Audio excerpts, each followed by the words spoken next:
بسم اللہ الرحمن الرحیم۔ السلام علیکم ورحمۃ اللہ وبرکاتہ۔ ناظرین، کچھ جگہیں ایسی ہوتی ہیں جہاں آپ صرف اور صرف فطرت سے لطف اندوز ہونے کے لیے آتے ہیں۔ پارک دو ریوری دو نورڈ یہ کیبیک کا ایک ایسا پارک ہے جہاں فطرت ہے بس اور کچھ نہیں، اور ان لوگوں کے لیے جو فطرت سے محبت کرتے ہیں، جو قدرت کی رعنائی کو دیکھنا چاہتے ہیں، جو سبزے کو اپنی آنکھوں میں خوابوں کی طرح بسانا چاہتے ہیں، جو جنگل کی بھول بھلائیوں سے گزرنے کا شوق رکھتے ہیں، اور جنہیں پانی سے، پرندوں سے اور پھولوں سے اور جھرنوں سے محبت ہے۔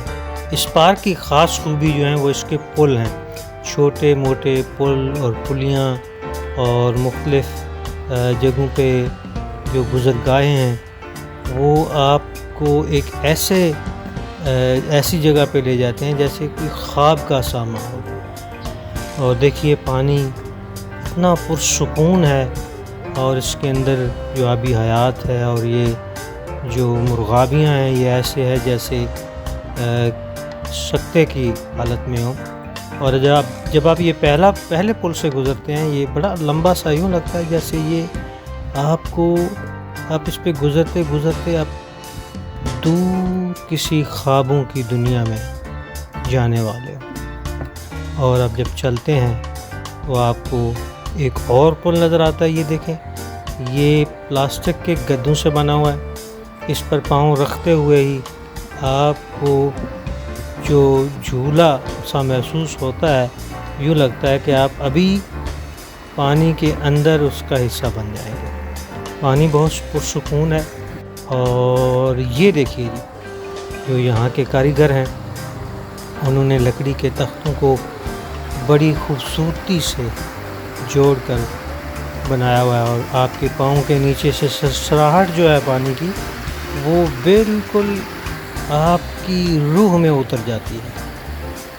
اور یوں چلتے چلاتے آپ جو یہ چھوٹا سا دریا ہے، یا اسے کہنا چاہیے کہ ایک جھرنا ہے، اس کے ایک کنارے پہ پہنچتے ہیں، اور یہاں سے آپ کو محسوس ہوتا ہے کہ اس سے آگے ایک بہت وسیع اور عریض دنیا ہے۔ اس دریا کے اندر بہتی ہوئی ٹراؤٹ مچھلیاں،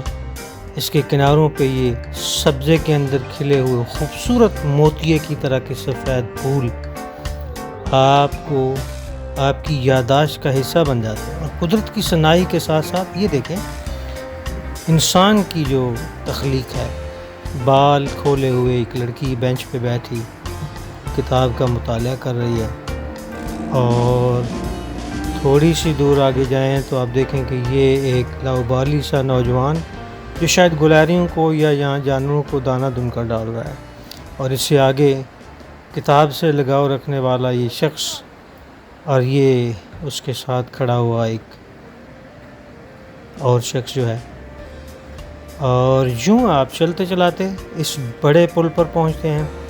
اور اس بڑے پل پر پہنچ کر آپ کو ایک بڑا منظر دکھائی دیتا ہے، اور وہ ہے دریا کا وہ دہانہ جہاں سے پانی جو ہے وہ اپنی تیزی پکڑتا ہے، اور یہاں پہ آ کے جو دریا کا شور ہے وہ بالکل آپ کے لیے ایک ایسی کہہ لیں کہ جیسے کہا جاتا ہے نا سائنس میں، یہ جو آواز ہوتی ہے یہ اس طرح کی آبشار کی، اسے آج کل مینٹل تھیراپی کہا جاتا ہے۔ آپ اس کو غور سے سنیں، اس کو دیکھیں تو آپ کی آنکھوں کو، آپ کے دماغ کو، آپ کے کانوں کو ایک عجیب سی لذت محسوس ہوتی ہے، اور یوں لگتا ہے جیسے آپ کے اندر کی جو کوفتیں ہیں وہ مٹنے والی ہیں۔ اور یہ بینچ تو جیسے آپ ہی کے لیے بنایا گیا ہے کہ آپ اس پر بیٹھیں اور سارا دن اور شام تک اس منظر، اس آواز پر جائیں۔ ایسی جگہوں کے لیے ہمیں وقت نکالنا چاہیے اپنی زندگی میں، اور جانا چاہیے، اور اللہ کی فطرت کو یاد رکھنا چاہیے۔ اللہ حافظ۔